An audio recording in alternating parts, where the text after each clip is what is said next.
Kinturille tehtiin hyvää tilaa tuossa linjan keskellä ja näin matkaa jää kuitenkin vielä jäljelle 2 jaardia. 3. yritys lähtee liikkeelle. Ollaan hyvin lähellä Varkauden Steelersin maalialuetta.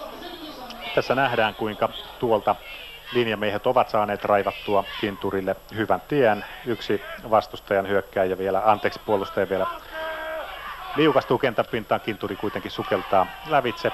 Nyt pelataan tuosta keskeltä. Tuo peli tuottaa tuloksen. Touchdown. Ja Helsingin Wolverines siirtyy tässä ottelussa 6-0 johtoon. Amerikkalaisessa jalkapallossa pistelasku on lajia seuraamattomalle hieman vaikeammin aluksi ymmärrettävissä. Touchdown eli maali tuottaa joukkueelle 6 pisteen verran pisteitä, jonka jälkeen joukkueella vielä mahdollisuus tehdä lisäpisteitä. Tässä tapauksessa Wolverines näkyy turvautuvan potkuun. Lisäpistepotku tuottaa joukkueelle 1 lisäpisteen, kuten tässä Wolverines onnistuu potkussaan. Näin ottelun tilanne tällä hetkellä 7-0, 6 pistettä tuosta touchdownista sekä onnistunut lisäpistepotku. Otteluaikaa on kulunut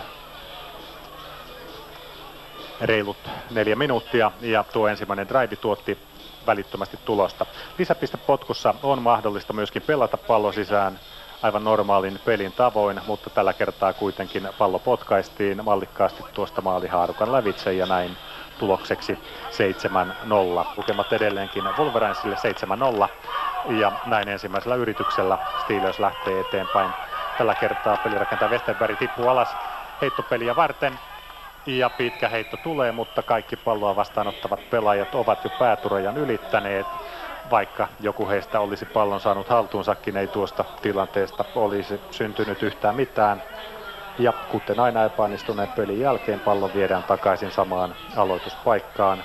Pallo sijaitsee 11 jaardin päässä Wolverinesin maalista ja toinen yritys lähtee liikkeelle. Steelersillä 3 yritystä mahdollisuutena tehdä tässä tilanteessa ensimmäisiä tilastomerkintöjä tuonne tulostaululle. Westerberg tällä kertaa turvautuu juoksupeliin, pallo annetaan Pelliselle, Pellinen juoksee vasemman kautta, juoksee sen kanssa 2 jaardia eteenpäin. 9 jaardiviivalle 3. yritys ja 2 yritystä jäljellä ensimmäisten pisteiden tekoon Steelersillä. Tässä nähdään pitkällä sivuttaissuuntaisella heitolla pallo Pelliselle, mutta Wolverines puolustus on tiukkana paikallaan taklaamassa pelaaja numero 49 Pekka Matikainen, joka onnistuu iskemään Pellisen kentän pintaan. Näin 3. yritys lähtee liikkeelle ja matkaa siis 9 jaardia. Ja edelleenkin juoksupelillä lähdetään peliä selvittämään. Palloa kantaa edelleenkin sama mies, Petri Pellinen, 15 vuoden kokemuksella. Hän tuolla kentällä jyrää, mutta tällä kertaa eteenpäin ei päästä. Tilanteessa erinomaisesti mukana Wolverinesin puolustus. Oikealta kautta mennään ja kuten nähdään, siellä pelaaja numero 27 on kuitenkin erinomaisesti tilanteessa mukana. Näin 4. yritys ja matkaa edelleenkin 9 jaardia. Steelersillä 2 vaihtoehtoa. Joko pyrkiä pelaamaan pohjaa, mutta näyttää siltä, että he laittavat kenttäpotkumaali asetelman kuntoon. Pyrkivät potkaisemaan pallon tuolta maalihaarukan lävitse. Ja pallo potkaistaan. Pallo menee haarukan lävitse. Tämä merkitsee sitä, että Steelers kaventaa tämän ottelun lukemat 7-3. Onnistunut kenttäpotkumaali tuottaa joukkueelle 3 pistettä.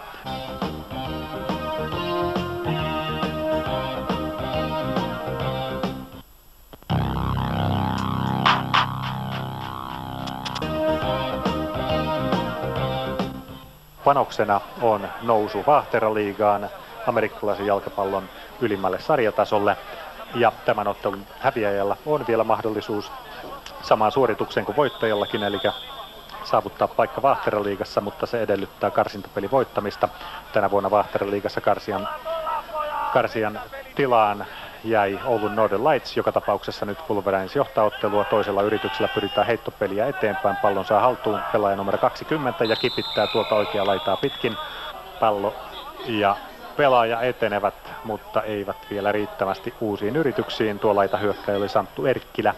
Numero 20, Santtu on pitkän linjan jenkkifutareita aloittanut lippupallosta ja nyt divisioonatasoista jenkkifudista pelaamassa. Yrittää avittaa seuraansa kohti Vahteraliigaa. Erinomainen suoritus. Tuolla tultiin 9 jaardia eteenpäin. Wolverines 3. yritys ja edettävää vielä 2 jaardia. Ja tällä kertaa pallon keskushyökkääjä numero 21, joka kipittää eteenpäin riittävän matkan vähän eteenpäinkin. Kimmo Kinturi on tällä kaudella tahkonut hyvin jaardeja Wolverinesille. Tuokin eteneminen riittää uusiin yrityksiin ja pallo tuodaan tuonne keskiviivan tuntumaan 53 jaardin päähän Steelersin maalista. Matkaa sinne toki vielä reippaasti, on yli puolikas kenttä. Amerikkalaisen jalkapallon kenttähän on 100 jaardia pitkä ja lisäksi sitten maalialueet, joille pallo pyritään saamaan. Nyt Wolverinesilla ensimmäinen yritys lähtee liikkeelle. Oskari Niemi pistää tällä kertaa pitkän heittoyrityksen liikkeelle. Ja näissä hyökkäyksen heittopeleissä pallo on molempien pelaajien vapaasti tavoiteltavissa. Tässä tilanteessa oli mahdollisuus sekä Santtu Erkkilällä, mutta myöskin Antti Penttisellä puolustavan joukkueen pelaajalla ottaa tuo pallo haltuunsa. Ja loppujen lopuksi lähimmäksi tuota kiinniottoa pääsi itse asiassa puolustava pelaaja, mutta kumpikaan pelaajista ei kuitenkaan palloa saanut haltuun ja näin pallo tuodaan takaisin tuonne 52 jaardin kohdalle, josta lähtee liikkeelle Wolverinesin toinen yritys.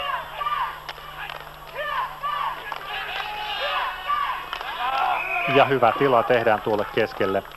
Kimmo Kinturi juoksee eteenpäin. Tuolla pelillä päästään eteenpäin noin 4,5 jaardia. Samalla ylitetään puolen kentän viiva. Ja 3. yritys lähtee liikkeelle. Tästä nähdään, kuinka aivan linjan keskeltä linja on tehnyt sinne aukon ja vielä survotaan lisää tilaa. Kinturi osaa venyttää vielä eteenpäin nuo loput jaardit. Tuossahan nähdään, kuka noista keskusyökkäjistä on taitavimpia. Osaa venyttää vielä jaardin 2 taklauksen jälkeen. 3. yritys lähtee liikkeelle. Tällä kertaa pyritään nopeaan heittopeliin ja tuo heittopeli onnistuu. Pallon ottaa vastaan Mika Lönnqvist. Sisempi laitahyökkääjä ja varsin taitava kuvio. Kuvio tuottaa juuri riittävän jaardimäärän pallo 42 jaardin viivalle.